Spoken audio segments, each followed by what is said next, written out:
Assalamualaikum warahmatullahi wabarakatuh. Waalaikumsalam warahmatullahi wabarakatuh.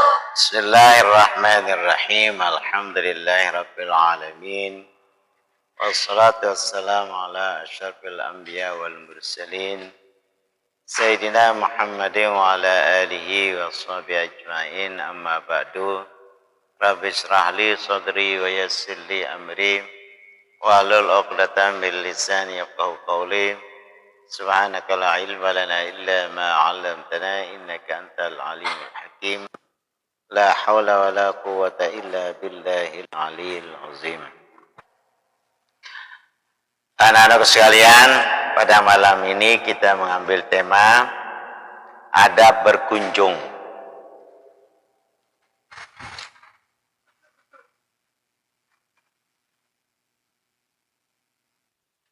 Sekali lagi saya ulang, tema kita adalah adab berkunjung. Urian ini atau tentang adab berkunjung ini saya bagi kepada 5 bagian sebagai berikut. Yang pertama, kepentingan berkunjung. Apa pentingnya, kenapa kita berkunjung atau berziarah? Kedua, adab berkunjung menurut Islam. Ketiga, adab berkunjung menurut adat yang baik. Keempat, keterangan Al-Quran tentang berkunjung. Dan kelima, atau terakhir, keterangan Al-Hadis tentang berkunjung.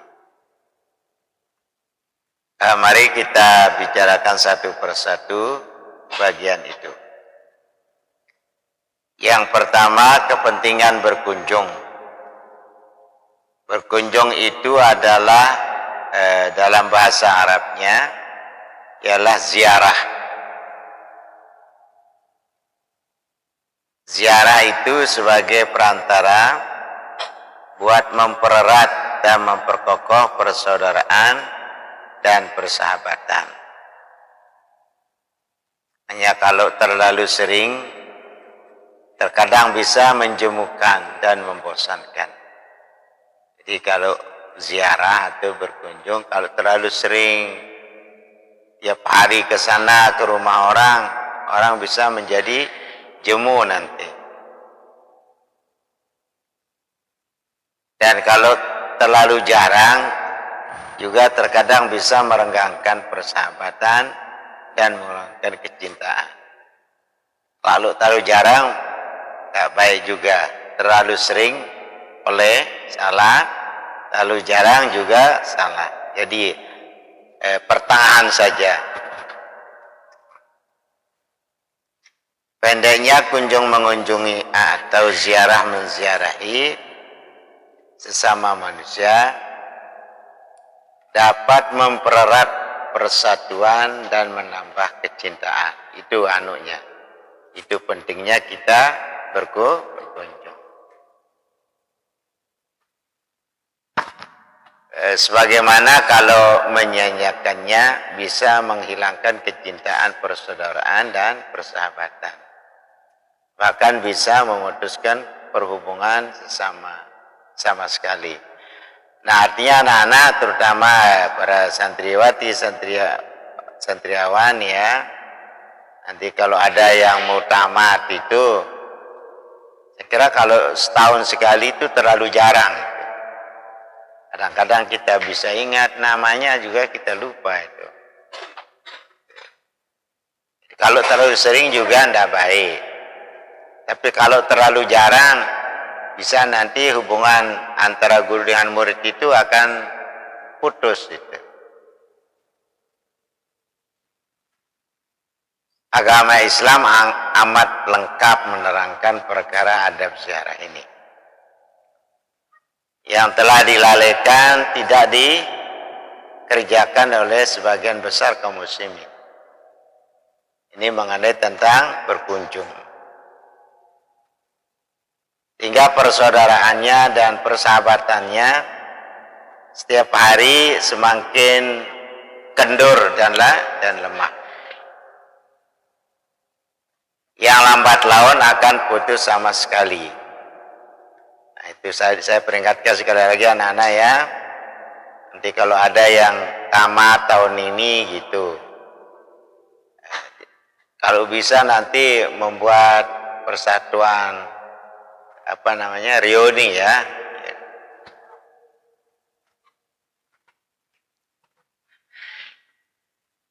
Mungkin yang sekarang ini berapa kelas 3 sanawi dan aliyah.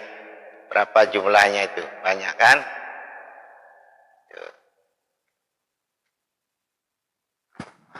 Agama Islam itu sehingga persaudaraannya dan persahabatannya setiap hari semakin kendur dan lemah. Ini kalau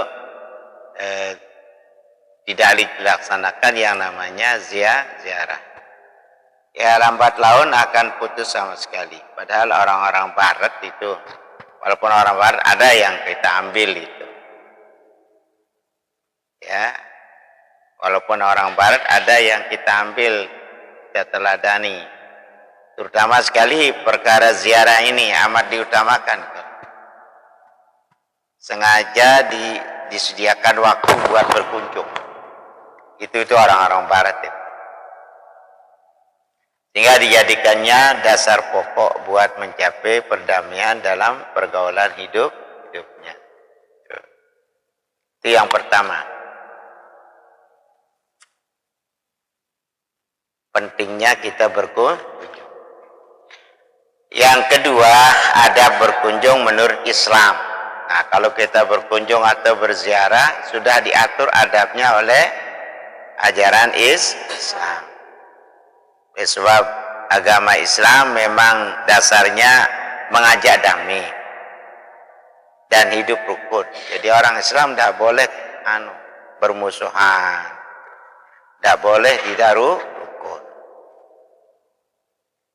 Islam menyuruh berkenal-kenalan sesamanya dan persaudaraan seagama. Maka perkara ziarah ini amat diutamakan benar. Sehingga diadakannya adab kesopanan dan aturan-aturannya. Seharusnya setiap muslim memperhatikannya dan mengerjakannya sebaik-baiknya. Ini adab berkunjung. Sehingga sesungguhnya adab kesopanan dalam berkunjung atau berziarah ke rumah sahabat itu amat banyak diterangkan dalam agama Islam. Tapi di sini saya cukupkan saja dengan menerangkan pokoknya. Yang penting yang mana semua ini amat perlu ketahui oleh setiap muslim. Yang menjadi pokok utama ada 6 macam itu cara berkunjung itu. Ini tolong diperhatikan. Yang pertama, jangan seseorang mengunjungi sahabatnya itu pada waktu-waktu yang tidak layak menemukannya. Nah, itu. Tidak boleh kita berkunjung atau berziarah ke teman-teman kita itu pada waktu-waktu yang tidak layak kita temui dia. Seperti di waktu zuhur. Mungkin dia mau sholat zuhur, kita datang. Di saat mana biasa orang bersantap siang. Di waktu zuhur itu biasa orang makan siang. Dia kita jadi tamu. Ya kalau ada persiapannya untuk memberi kita kan. Kalau diberi dia kurang. Tidak diberi perasaannya tidak enak kan. Hanya adabnya waktu orang makan itu ya jangan kita ke sana.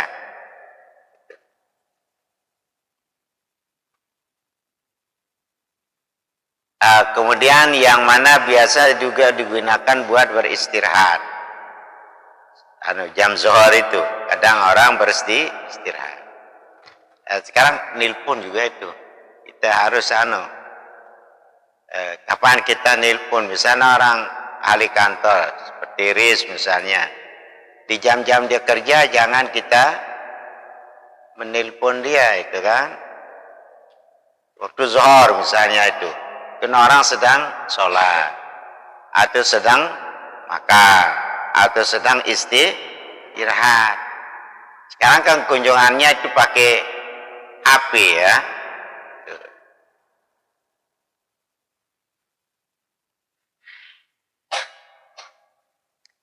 Dan juga tidak boleh kita berkunjung itu pada waktu-waktu yang biasanya tuan rumah sibuk dengan kewajibannya. Sibuk dengan tugasnya. Sibuk dengan pekerjaannya yang penting. Dan beberapa waktu lagi yang diterangkan dalam Al-Quran. Ini, itu Islam.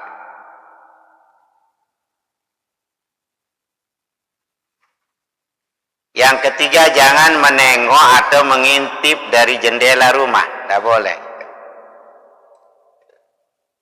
Kebetulan nanti rumah orang sedang dibuka jendelanya di sana. Dia ngintip-ngintip itu.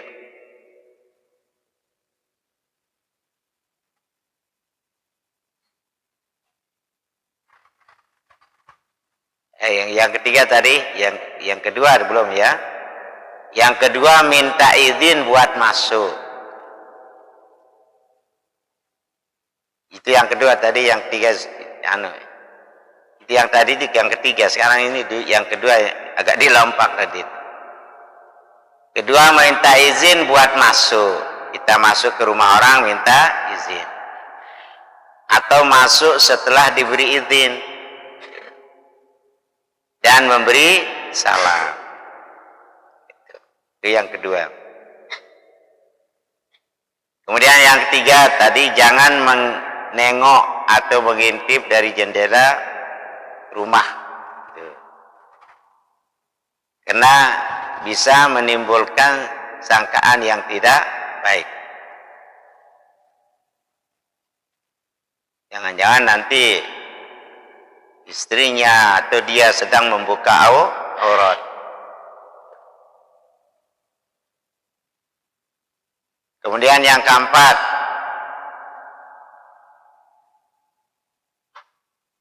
jangan berziarah ke rumah orang sampai menghabiskan waktu yang panjang. Sejelu nendot libalen dengan coba.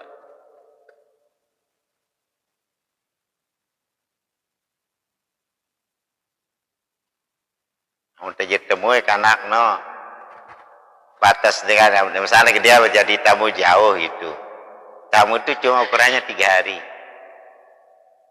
Kalau lebih dari 3 hari harus kos. Harus mengeluarkan dana.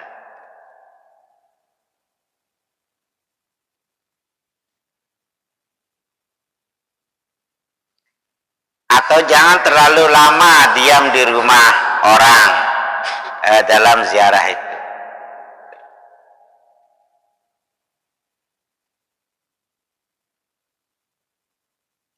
Ini sejelu semalam aja ditemui.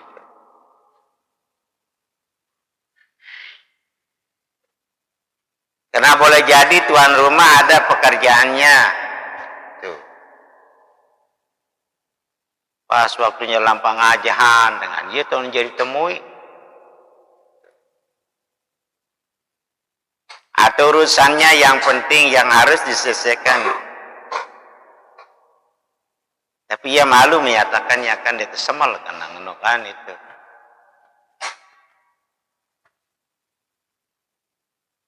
Kita sejadi temui harus sadar.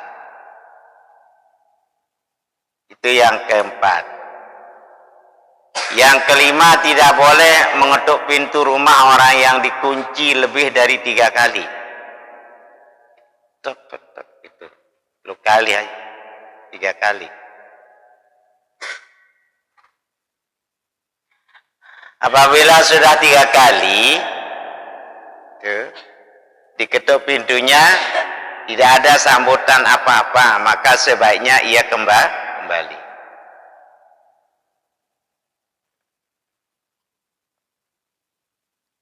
Kemudian yang keenam, jangan terlalu sering berziarah. karena bisa menjemukan. Dan jangan pula terlalu jarang sebab bisa meregangkan perhubungan. Nah, ini yang tersebut tadi itu adalah merupakan adab-adab pokok yang diterangkan dalam Islam berdasarkan Al-Quran dan hadis Nabi Muhammad SAW. Kemudian yang ketiga,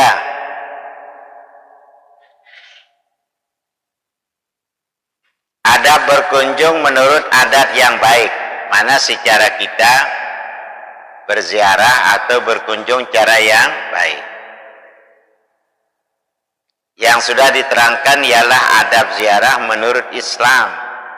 Di samping itu tidak halangan kita turut adab kesopanan yang biasa dilakukan menurut adat kebiasaan yang baik dan tidak berlawanan dengan hukum-hukum Islam. Di antaranya, satu,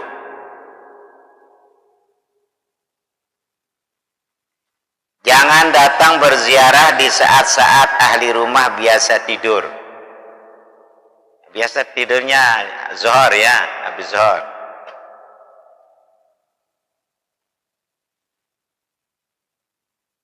Kadang-kadang tamu ini bilang, maaf mengganggu.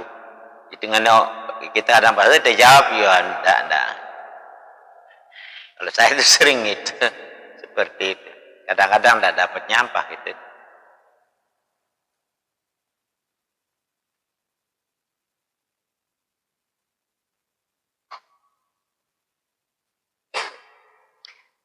Yang kedua, datang berziarah dengan pakaian yang bersih dan baik.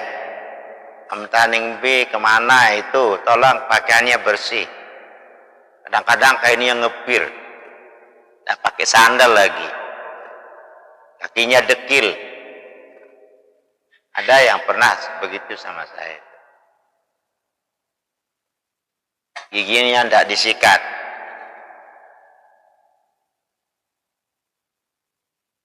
Dari matanya keluar.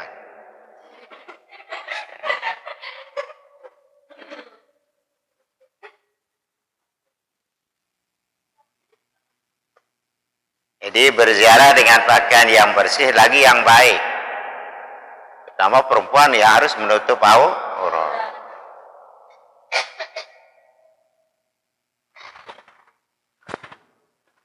Itu seperti wali murid misalnya, maaf saja ya. Kadang kesini dia pakai celana seperempat, dia pakai coba. Dia pakai peci, enggak. Nanti tolong walinya digitukan ya. Ini ke pondok ini kan. Bukan ke cakra, mau apa ini. Kadang juga disesuaikan pakaiannya kan. Sudah tua-tua aku pakai celana pensil. Kan tidak pas. Kalau ke sini harus pakai peci misalnya. Karena itu membuktikan adalah sebagai pondok.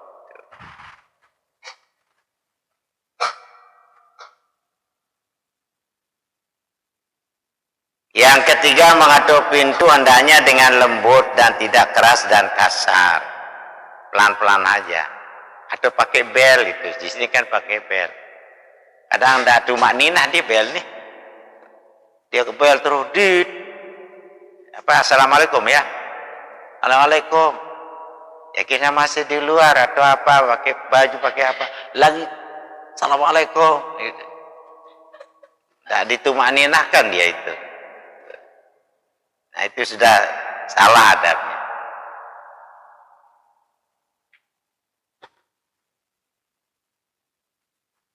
Yang keempat, kalau kebetulan ahli rumah tidak ada, misalnya tidak ada, sebaiknya meninggalkan kartu nama kalau punya kartu nama.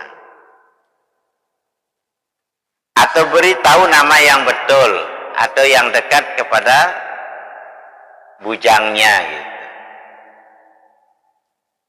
Jangan yang aneh-aneh namanya nanti susah. Ini siapa? Tidak pernah saya dengar itu ya.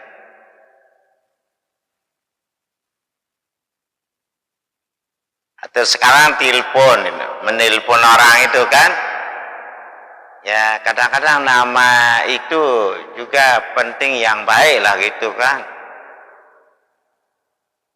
Jangan namanya yang umum seperti namanya jamaah.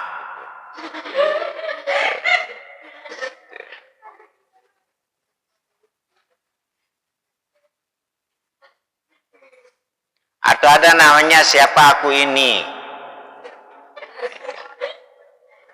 Dengan siapa kita bicara? Dengan siapa aku ini. Namanya siapa aku ini.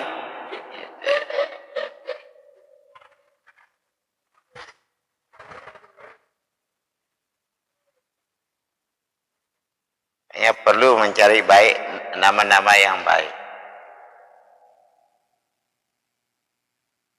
Yang kelima, kalau pintu rumah sudah terbuka, sebaiknya jangan masuk dulu sebelum diberi izin buat masuk. Dia lihat rumah orang kebun lalu nyelodong masuk. Itu sudah tidak begitu adab kita berkunjung.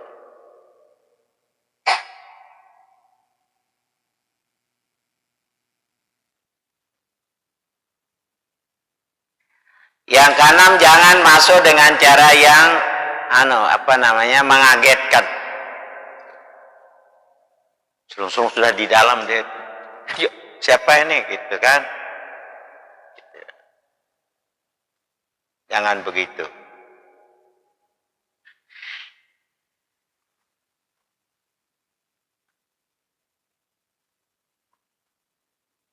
Yang ketujuh, kalau tanpa ahli rumah sedang sibuk dengan suatu pekerjaan atau sedang bersiap buat suatu keperluan, hendaknya lekas kembali aja. Sekalipun ahli rumah menahan atau memintanya buat tinggal lama. Samal bae lombala tenganoka. Hanya kita mau pergi sekolah atau mau ke kantor. Kita sudah siap-siap. Tuh tamunya datang. Nah, ini kan. Jadi tamu itu tidak punya adab gitu.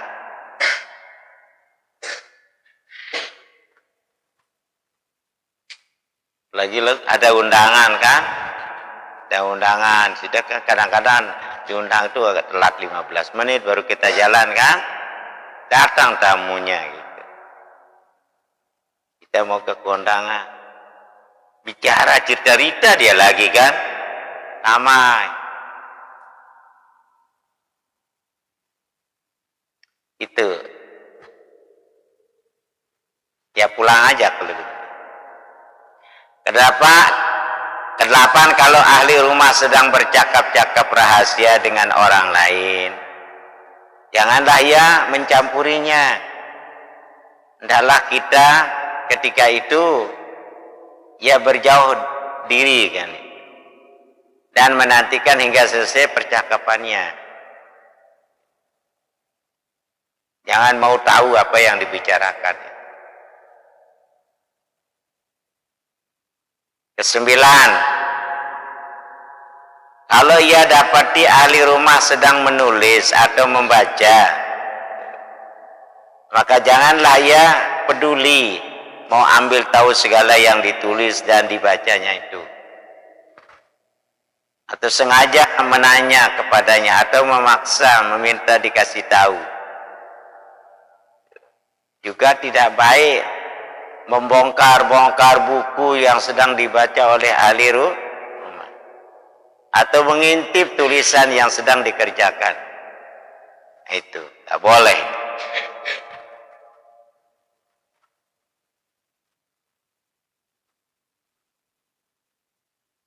Yang ke-10, jangan ia kembali melainkan setelah minta izin.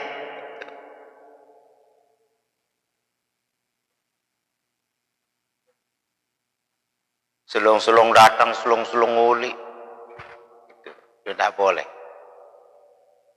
Kita izin dulu sama tuan rumah. Ke-11, kalau ia berjanji buat datang, hendaklah janjinya itu ditepati benar. Dan hendaknya ia hadir pada waktu yang tepat menurut janjinya. Kita berjanji dengan orang itu kan, jam sekian kita suruh jalannya, lalu tidak datang pada waktu yang dijanjikan itu sudah salah itu. Yang ke-12, sekiranya ia berhalangan datang sesudah berjanji, hendaklah selekas mungkin ia memberitahu dengan pantaraan surat atau orang sebelum tiba waktu janjinya. Sekarang tidak pakai surat, pakai apa? Pakai handphone. Itu yang ketiga. Kemudian yang keempat, keterangan Al-Quran tentang berkunjung. Ada enggak dalil-dalilnya mengenai tentang ziarah disebutkan di dalam Al-Quran. Al-Quran adalah salah satu kitab suci yang diturunkan oleh Allah SWT buat menuntun manusia kepada jalan yang benar, yang baik dan sopan. Dibawanya manusia kepada kesejahteraan dunia dan keselamatan akhirat. Itulah Al-Quran. Saat kita pegang Al-Quran, insya Allah kita sejahtera dunia dan keselamatan di akhirat. Setiap perintahnya mengandung kebaikan. Apa saja perintah yang ada dalam Al-Quran itu mengandung kebaikan. Dan setiap larangan mengandung bahaya dan kecelakaan. Kalau ada larangan berarti bahaya kepada kita dan itu menjadi kecelakaan. Kita contohkan anak-anak. Misalnya berzina itu boleh? Haram kan? Kenapa diharamkan berzina? Karena berzina itu mengatur keturunan. Nanti kalau orang itu melahirkan anak, kalau hasil dari zina, siapa bapaknya? Itu. Jadi dia menjadi anak ibunya, tidak menjadi anak bapaknya. Biasa yang anak ibunya itu apa namanya anak-anak? Hah? Kalau anak ibunya itu apa? Seperti apa dia itu? Seperti ayam. Seperti apa lagi? Kambing, sapi. Itu tidak punya bapak dia. Cuma dia punya ibu. Ada saya cerita anak-anak ya. Dulu ada seorang orang barat lah itu. Dia tidak mau kawin, tapi ingin punya anak. Nah ini anehnya. Kawin tidak mau, tapi ingin punya anak. Lalu ada itu bank sperma. Sperma ya, tahu nama sperma? Ya ada dijual itu. Dijual sperma itu atau mani dijual. Di bank mani itu ada dijual. Dikasih merek dia. Ini maninya orang yang dapat hadiah Nobel, ya. Tuh, ini orang maninya orang jenius, orang pintar itu dimerekkan itu. Lalu si ibu ini dia beli satu botol, tuh mani itu dibeli. Lalu dia seperti kawin suntik dia kawin suntik. Disuntikkan dirinya dengan mani itu, lalu dia hamil gitu. Nah setelah dia hamil itu, dia lahir anaknya. Begitu lahir, ya kayak sapi itu kan ada, nah kayak sapi itu namanya kawin suntik itu ya. Nah setelah memilih anaknya itu sudah bicara, sudah pandai, bermain-main dengan kawannya. Si kawannya ini yang punya bapak, aku pulang cari bapakku minta uang katanya. Jadi si anak ini, Kalau saya sahih bapak saya katanya. Dia lari sama ibunya ada, itu, tapi bapaknya ndak ada. Bu, siapa bapak saya katanya? Oh ada katanya. Adanya di mana? Oh dia sedang di luar negeri. Luar negeri.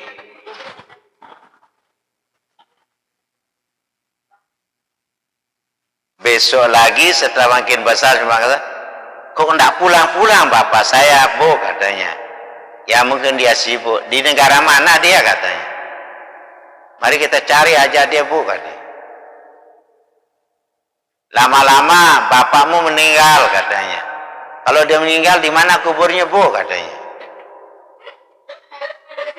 Si ibu tidak bisa jawab. Akhirnya dia bilang, bapakmu itu botol katanya.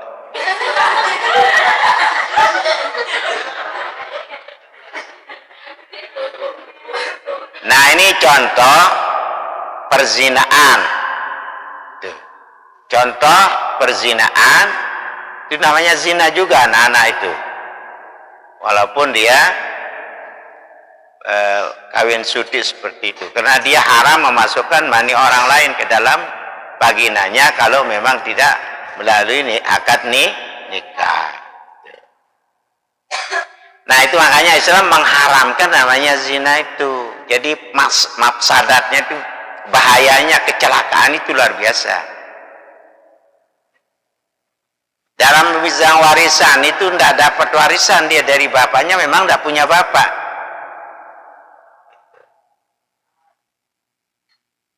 Nah itu makanya Allah mengharamkan seperti itu. Ada mafsadatnya. Contoh yang lain misalnya, kenapa Allah melarang kita minum minuman keras itu? Karena minuman keras itu bisa menghilangkan akal pikiran. Jadi akal kita tidak baik kalau kita mabuk itu. Jadi akal kita rusak. Di saat kita tidak ada punya akal itu, kita jadi apa di sana itu? Jadi hewan. Banyak kamu lihat coba orang-orang yang sedang dalam keadaan mabuk, kencing di jalan, sampai nulis-nulis dengan kemaluannya, gitu-gitu sambil kencing jalan itu. Karena otaknya enggak punya kemaluan, enggak punya apa itu, karena akalnya enggak ada di situ. Makanya Allah mengharamkan minuman keras. Kemudian yang berikutnya, haram mencuri. Kenapa haram mencuri? Karena merugikan satu pihak. Contoh misalnya, kita pelihara sapi sampai 5 tahun, 6 tahun. Baru dia besarkan, dia enak saja satu malam dia habiskan dia itu. Merugikan orang lain. Dalam Islam tidak boleh seperti itu. Dan juga itu makanannya haram. Kalau kita makan barang haram, kalau seandainya kata dia ibadah, tidak diterima ibadahnya oleh Allah. Satu siap nasi saja yang haram itu 40 hari tidak diterima ibadahnya oleh Allah. Apalagi mengambil uang di lemari. Jelas anak-anak itu buka lemari orang, diambil uangnya. Itu haram hukumnya, tidak boleh. Ibadahnya tidak akan diterima oleh Allah.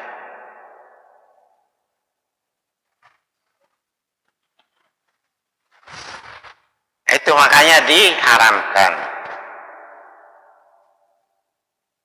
Yang haram besar mafsadatnya. Ada larangan yang berikutnya, apalagi larangan apa? Mencuri sudah, minum keras sudah, zina sudah, apalagi? Apa? Berjudi. Berjudi kan? Berjudi itu tidak ada orang kaya disebabkan kena judi. Karena yang ditaruhkan itu siapa tahu. sampai habis sawahnya, sampai habis uangnya. Yang ditaruhkan itu adalah siapa tahu besok, siapa tahu besok, siapa tahu besok, lagi, akhirnya habis. Nah, itu. Makan riba misalnya. Riba itu haram. Kenapa diharamkan? Itu satu, akibatnya kepada kita siksanya luar biasa. Dosanya luar biasa yang namanya orang makan riba. Siapa makan riba satu kali sama dengan hukum menzina ibunya di Ka'bah.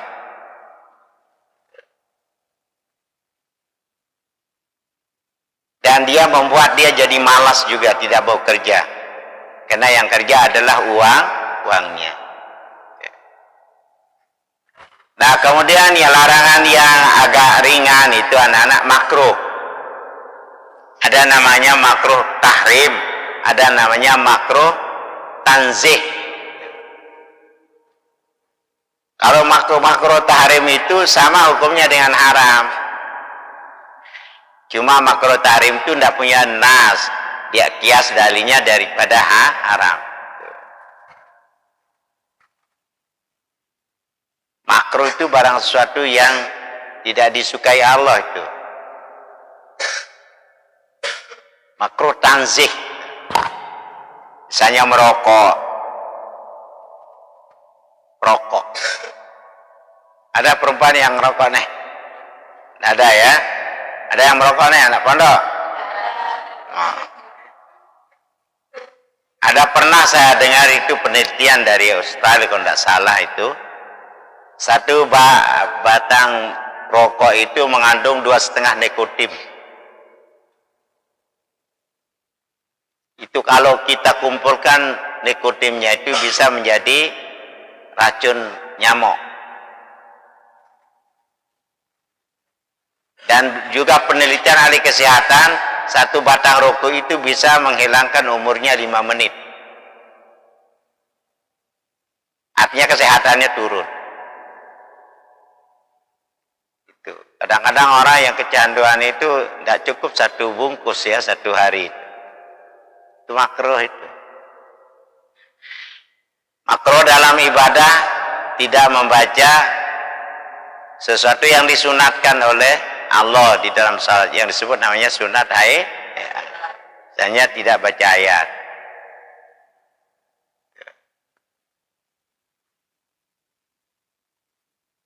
Jadi Al-Quran memberikan petunjuk.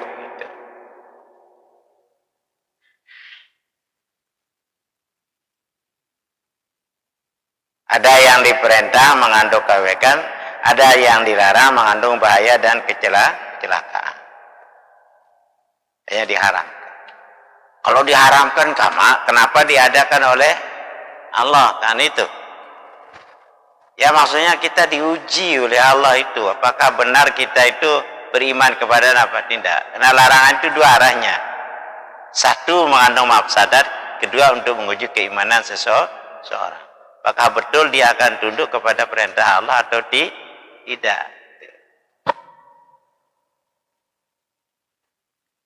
Di antara ayat-ayat Al-Quran yang menguraikan perkara berkunjung itu ialah firman Allah Subhanahu wa taala di dalam surat An-Nur. Surat An-Nur ayat 27 sampai 29. Ini mengandung tentang berziarah itu. Surat apa? Surat Nur ayat berapa? 27 sampai 29. Firman Allah begini. A'udzubillahi minasyaitonirrajim. Bismillahirrahmanirrahim.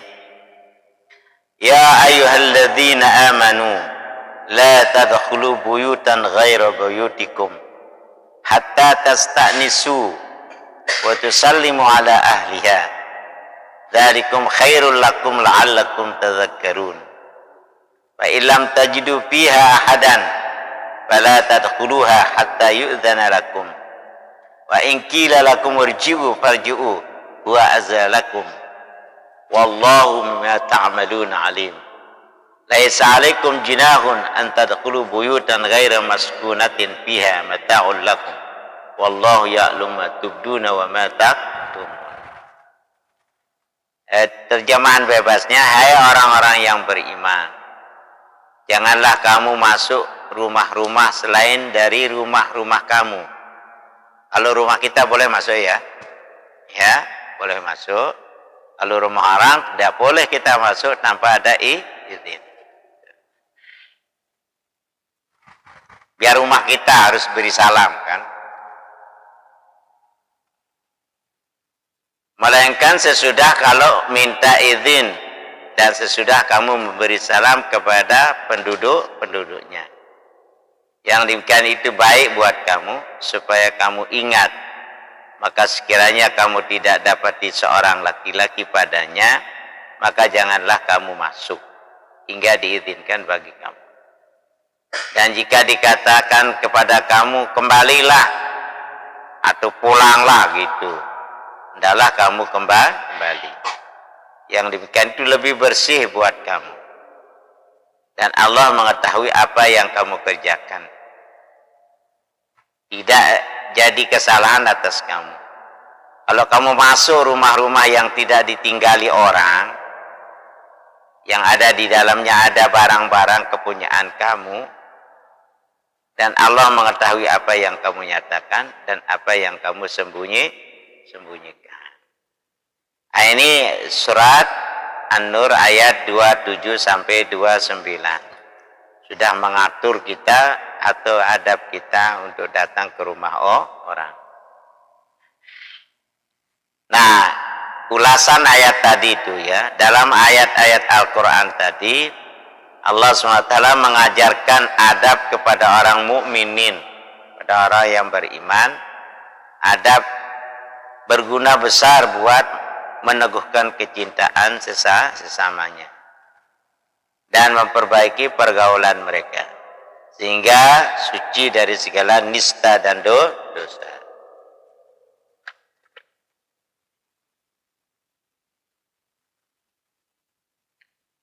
Di antara isinya ayat tadi itu surat apa? An-Nur ayat berapa? 28 sampai 29. Ada 4 itu, ada 4 isi ayat tadi itu yang perlu kita uraikan lebih lanjut, yaitu 1, jangan masuk rumah orang melainkan sesudah minta izin dan memberi salam. Minta izin dan memberi salam. Ke rumah orang jangan tinggalkan salam. Salam itu anak-anak cukup dengan Assalamualaikum, tidak usah Assalamualaikum waalaikumsalam itu tidak. Jadi sampai itu saja. Assalamualaikum, salamnya kepada perempuan atau laki-laki cukup Assalamualaikum. Nah, sebelum kita pidato itu jangan didahulu dengan perkataan lain, kita mulai dengan salam saja. Jadi tidak perlu dengan pakai bismillah apa itu. Jadi langsung saja Assalamualaikum. Karena ada hadis mengatakan Assalam qablal kalam. Salam itu sebelum berbicara.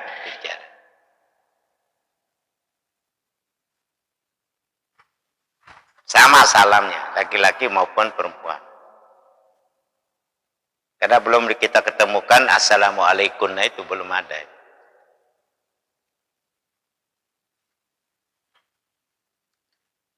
Yang kedua, jangan masuk rumah orang kalau tidak ada laki-laki, melainkan setelah mendapat izin. Atau begini, ada orang laki-laki tapi isinya tidak ada di situ. Kalau perempuan jangan masuk, ya. Itu. Lunma menemin kah?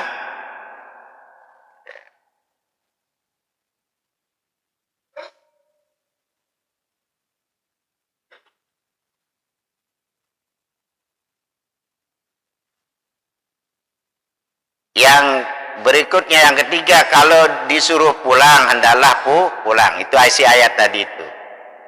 Kemudian yang keempat, boleh masuk rumah yang tidak ditinggali orang. Nah, itu memang kosong. Nah, ini nanti akan kita bahas satu per satu. Dan seorang istri tidak boleh menerima tamu itu ya, kalau suaminya tidak ada di situ. Ada namanya Siti Mutiah itu. Siti Mutiah ini ada orang yang sangat taat kepada suaminya. Suaminya pergi pergi jualan itu, pergi berdagang itu, tapi dipesan istrinya, kamu ndak boleh terima tamu kalau saya tidak di rumah.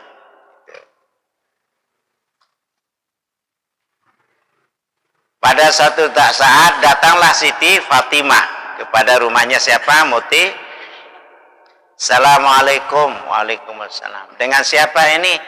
Saya ini Fatimah binti Rasulullah SAW. Maaf saja Bu Fatimah, saya sudah dipesan sama suami saya tidak boleh menerima tamu kalau tidak ada izinnya. Oh, kalau begitu izinkan kita, kan? Oh iya, saya izinkan. Terus dia sampaikan kepada suaminya, ini kemarin Siti Fatimah datang, suami saya katanya, oh dia sendirian, iya sendirian, bisa saya terima? Oh iya terima. Datang lagi Siti Fatimah, Assalamualaikum. Waalaikumsalam. Ini siapa ini? Siti Fatimah. Tidak ada temannya, ada ini Husain, dibawa putranya. Si Mutia bilang, maaf saja yang saya izinkan cuma ibu, tidak hingga putranya. Maaf, nanti saya izinkan dulu dengan putranya, kata.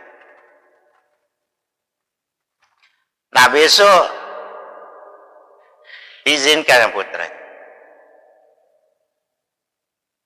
Terus lagi dia, Assalamualaikum, kawan berapa ibu datang? Kawan 2, dibawa putra. Maaf, yang saya diizinkan cuma 1, katanya. Padahal ini putri Nabi, kan, Siti Fatimah. Hasan Husain yang dibawa kepada Hasan. Akhirnya besok aja ke sini saya izinkan dulu, katanya. Minta izinkan. Terus besok-besoknya diizinkan 3 orang. Assalamualaikum. Dengan siapa Bu? Dengan 2 putra. Oh iya masuk, silakan masuk. Nah begitulah taatnya namanya Siti Mutiah itu. Akhirnya dia duduk. Gitu. Dilihat di situ ada handuk, ada apa. Ditanyakan sama Siti Fatimah. Itu handuk itu untuk apa Mutiah, katanya. Nanti kalau bapaknya pulang, itu saya bukakan bajunya dan sebagainya. Terus saya mandikan dia, lalu saya lap dengan handuk itu. Lalu saya pakaikan bajunya, terus saya siapkan hidangannya. Itu.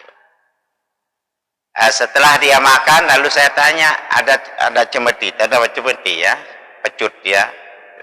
Itu pecut itu untuk apa? Itu saya siapkan untuk suami saya, kalau tidak merasa puas dia boleh memukul saya. Akhirnya setelah makan setelah dimandikan terus dia bilang, Kak, bagaimana tadi itu, puas enggak dengan apa yang saya kasih, gitu. Kalau dia bilang tidak puas, silahkan pukul saya. Nah, itulah Siti Mutiah. Nah, ini anak-anak, begitulah cara kita kalau punya apa? Punya suami. Tak boleh menerima tamu kalau memang kita tidak ada di situ.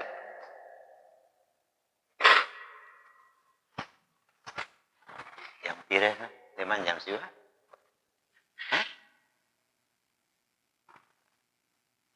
Nah, kita bahas tadi si Al-Quran yang pertama, jangan masuk rumah orang melainkan sesudah minta izin dan memberi salam. Jangan masuk rumah orang melainkan sesudah minta izin dan memberi salam. Coba kita bahas lagi ayat yang tadi. Surat apa? Surat Nur ayat 7 sampai 29. Bagaimana tafsirnya? Adab di atas ini kalau kita lakukan dengan betul, niscaya ahli rumah yang kita datangi itu merasa aman dan menerima kedatangan kita dengan senang hati, dan dapat pula menghilangkan sangkaan yang tidak baik. Termasuk dalam bagian ini larangan mengintip-ngintip, ya, dan menyelidiki hal-hal yang tidak patut dilihatnya, atau menilai-nilai hal-hal yang tidak patut dilihatnya.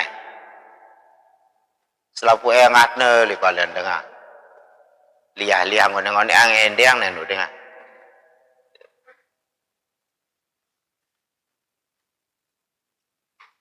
Dan membikin gusar ahli rumah, seperti melongo dari jendela kamar. Kan pernah cerita itu anak-anak, jendela orang sedang buka, lalu dia langsung nengok sana, dan rumah sedang berhubungan badan dengan istrinya, kan itu susah itu. Yang ditengok malu, yang menengok juga malu gitu.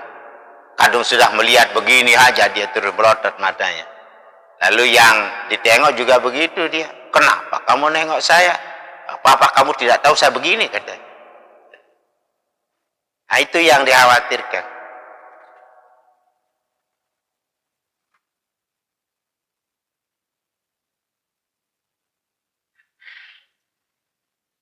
Seperti melongo dari jendela kamar, sebab boleh jadi ada perempuan di dalamnya yang sedang dalam keadaan yang tidak senang dia lihat oleh orang lain. Yang saya maksud tadi sedang membuka aurat. Di akhir ayat tadi itu Allah SWT itu menerangkan bahwa cara yang diterangkannya itu baik bagi kamu supaya kamu ingat. Minta izin itu dibatasi sampai berapa kali? 3 kali. Kalau mendapat izin boleh masuk. Kalau tidak mendapat izin setelah 3 kali diminta, boleh ia kembali.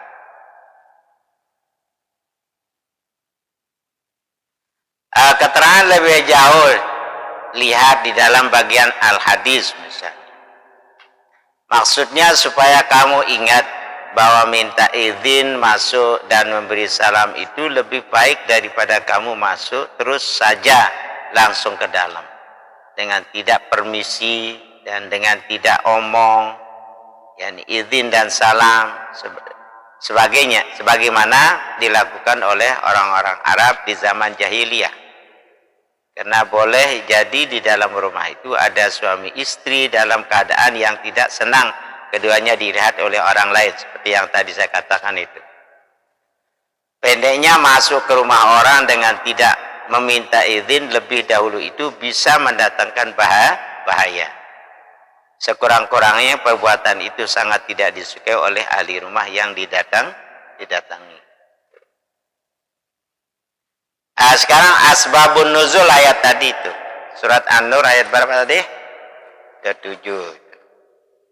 Sebab adapun sebab turun ayat Al-Quran itu diterangkan bahwa diriwayatkan dari Adi bin Thabit, dari seorang laki-laki dari kaum Ansor, bahwasanya seorang perempuan telah berkata, "Ya Rasulullah, sungguhnya aku biasa berkeadaan dalam rumahku dengan keadaan yang aku tidak suka seorang pun melihatnya, walaupun bapakku dan anakku." Nah, jangka bapak dan ibunya tidak mau dilihat itu, mungkin sangat rahasia. Tapi lantas datang sekonyong-konyong seorang kepadaku, maka bagaimanakah harus aku perbuat? Maka turunlah ayat Al-Quran tadi. Nah, itu sebabnya turun. Apa disebut namanya? Asbabun nuzul ayat itu. Jadi ayat-ayat Quran itu turunnya secara beransur-ansur untuk menjawab persoalan-persoalan umat. Itu jelas. Mungkin ini nanti kita lanjutkan pengajian kita ini, tidak bisa di bulan suci Ramadan itu, Karena orang tadarusan di masjid kan kedengeran dia itu. Jadi bisa kerekam nanti. Insyaallah nanti ini mungkin terakhir untuk malam ini kita ngaji. Nanti ngajinya lagi setelah bulan suci Ramadan. Tapi ada pengajian di masjid. Kalau mau direkam bisa juga itu kan setiap pagi itu. Pagi subuh itu nanti anak-anak mungkin belum sempat untuk libur ya itu. Karena terlalu banyak liburnya ini sedikit libur makanya sekarang ini liburnya Jumat, Sabtu, Ahad sudah kembali itu. Karena hari Senin itu masuk sekolah.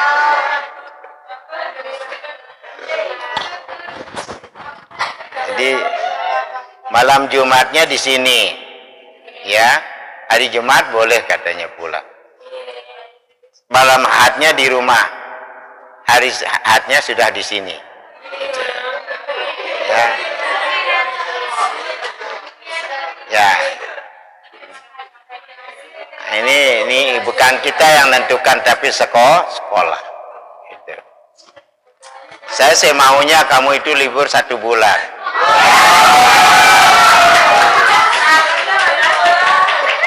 Ya maunya saya itu, tapi kita terbentur dengan aturan. Apalagi kelas 3 sanawiyah itu akan ujian tanggal 13 April. Berapa? 11. Ya 11 April kan masih itu. Nah setelah itu kan belum yang ujian akhirnya belum kan? Yang kelas 1, 2 belum ada ujian akhir itu. Jadi sekolah dulu kan. Dan memang belajar di bulan puasa itu tingkat pahalanya terlalu tinggi. Luar biasa pahalanya orang belajar di bulan puasa. Semua ditingkatkan. Pahala sunat di bulan puasa itu dinaikkan seperti pahala wajib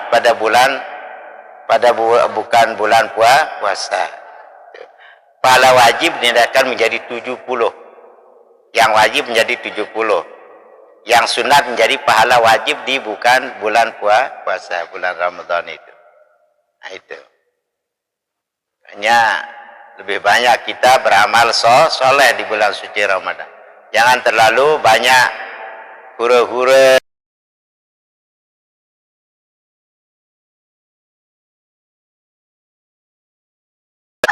Bismillahirrahmanirrahim. Wassalatu wassalamu ala sayyidina Muhammad wa ala alihi washabbihi ajma'in. Allahumma fta'ala al-tuhar al-fin wa ja'alna min al-ulama'i al-amilin bi rahmatika ya arhamar rahim. Allahumma alimna ma yanfa'una wa anfa'na bima 'allamtana. Allahumma zidna ilma.